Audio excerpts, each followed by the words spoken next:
இந்த லிக்விட விண்ட்ஷீல்ட்ல ஊத்துனா, அந்த விண்ட்ஷீல்ட்ல இருக்க கிராக்ஸ்லாம் வந்துட்டு நமக்கு மறைஞ்சு போயிடும் அப்படின்றாங்க. இதுக்கு முன்னாடி ஒரு இன்ட்ரஸ்டிங்கான சயன்ஸ் கான்செப்ட் இருக்கு. அதுதான் ரிஃப்ராக்டிவ் இண்டெக்ஸ்.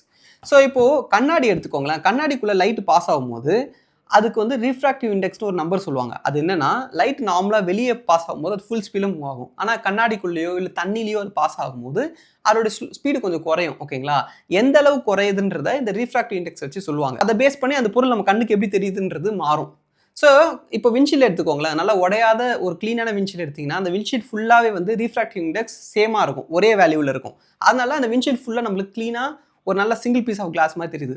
இப்போ அந்த விண்ட்ஷீல்ட்ல ஒரு லைன் கிராக்கோ ஏதோ விழுந்துருச்சுன்னா, அந்த இடத்துல கிளாஸோட ரிஃப்ராக்டிவ் இண்டெக்ஸ் மாறிடும். ஸோ, அதனால அந்த ஒரு இடம் மட்டும் நம்ம கண்ணுக்கு விண்ட்ஷீல்டோட மத்த இடத்த விட கொஞ்சம் டிஃபரெண்டா தெரியும். அத தான் நம்ம கிராக்ன்னு நம்ம சொல்றோம். இந்த லிக்விட் என்ன பண்ணுது தெரியுங்களா? இந்த லிக்விட் அந்த கிராக்ல நம்ம ஊத்தும்போது, இந்த லிக்விடுக்கு அந்த கிளாஸோடைய எக்ஸாக்ட்டான அதே ரிஃப்ராக்டிவ் இண்டெக்ஸ் இருக்கு.